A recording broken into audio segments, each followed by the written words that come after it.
The first Thanksgiving.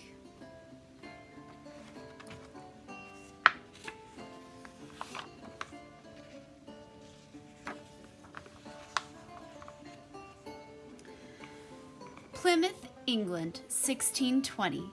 A ship is in the harbor taking on passengers. People going aboard seem too poor and too ordinary to ever be famous, and yet their names are now in history books. Now, almost 400 years later, we still tell their story. These are the people we call pilgrims. They are about to sail to a strange new land called America. They've been warned that Indians may attack them. Even the voyage will be dangerous. There may be pirates or hurricanes. Many a ship has sailed off and never been seen again. The pilgrims are risking their lives. Why? It started with the king.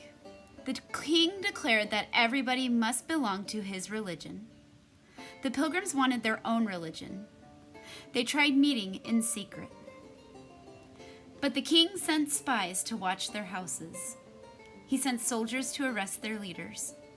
Even their neighbors turned against them. So the pilgrims decided to leave England.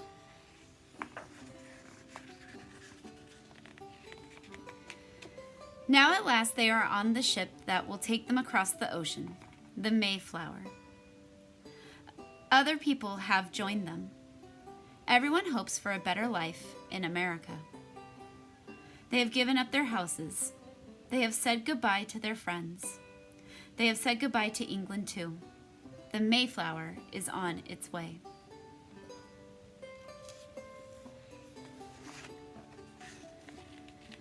The ship is crowded.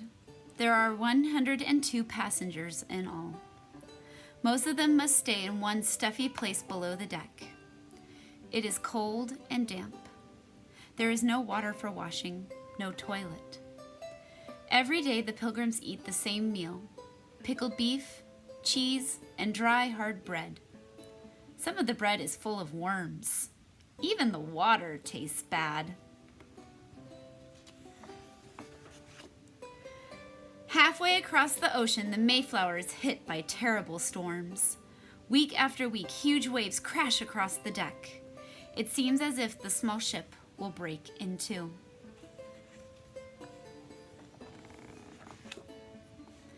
But the Mayflower is still afloat after 9 long weeks at sea. One morning, a lookout spots a dark speck ahead. Land! What a thrilling sight! They have reached their new home. The ship gets closer. The pilgrims see a sandy beach and many trees. America looks wild and strange. Is it safe? Are Indians hiding in the forest? A search party goes ashore. The men walk along for miles and miles. Suddenly, they see Indians. But the Indians are frightened and run away. The men keep exploring. They find wonderful things: corn, baskets, and a spring. They take fresh water back to the ship. How sweet it tastes. Now the pilgrims must choose a good place to live, a place with a harbor and fresh water and fields for planting. At last they find the perfect spot. Here a brook flows into the harbor. A big rock marks the landing. They will call this place New Plymouth. The pilgrims begin a new life in a new land. There is so much to do. They must build houses before they can leave the ship. But it is winter. Bad weather slows them down. It takes weeks to finish just one house, and there is hardly enough to eat. The pilgrims survive on food from the ship: roots, wild birds, and shellfish. How they wish for a dish of pudding and a slice of beef.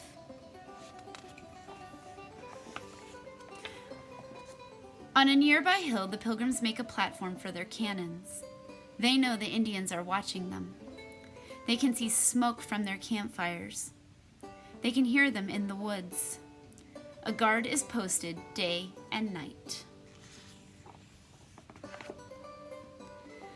How hard that first winter is. Every day is bleak and cold. Fierce, icy winds rip through the settlement. Freezing rain falls for hours. The pilgrims huddle together by their fires.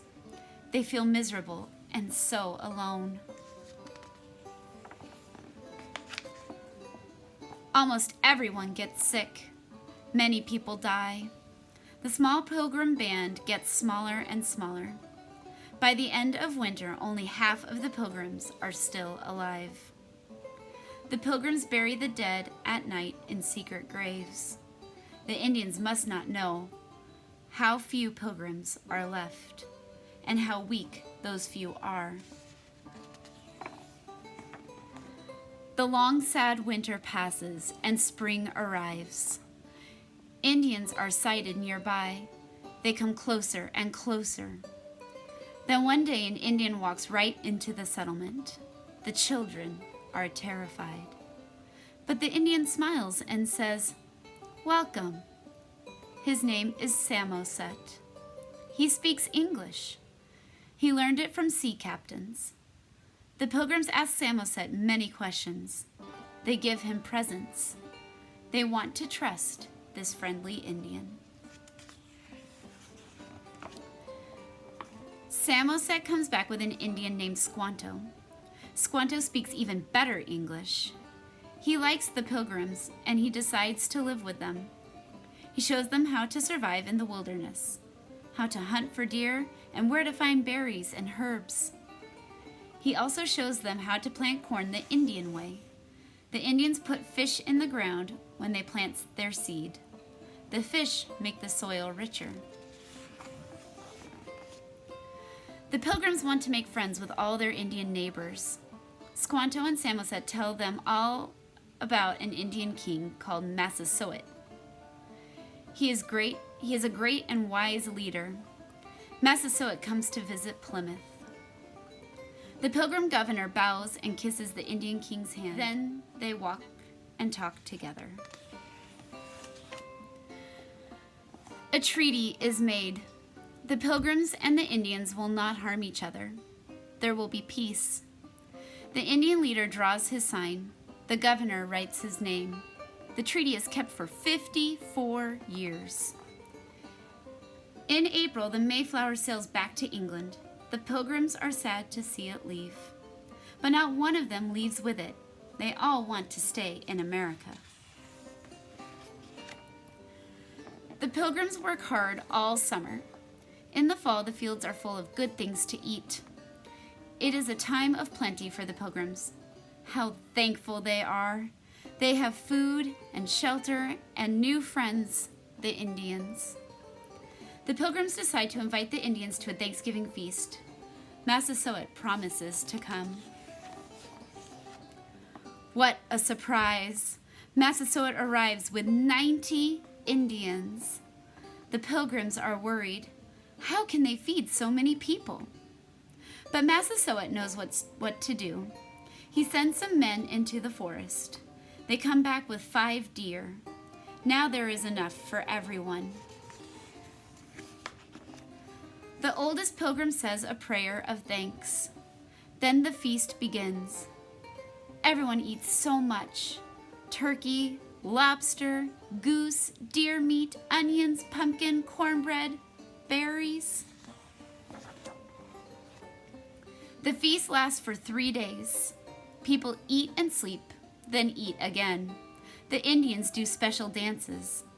The pilgrim men run races. They have shooting matches. The children play games like tag and blind man's bluff. Everyone has a wonderful time. As the years go by, more people from England come to America. The little town of Plymouth gets bigger and bigger. The children of the pilgrims grow up and have children of their own, and they have harvest feasts too. In 1863, Abraham Lincoln, the President of the United States of America, makes Thanksgiving Day a national holiday. The first Thanksgiving is never forgotten. The end.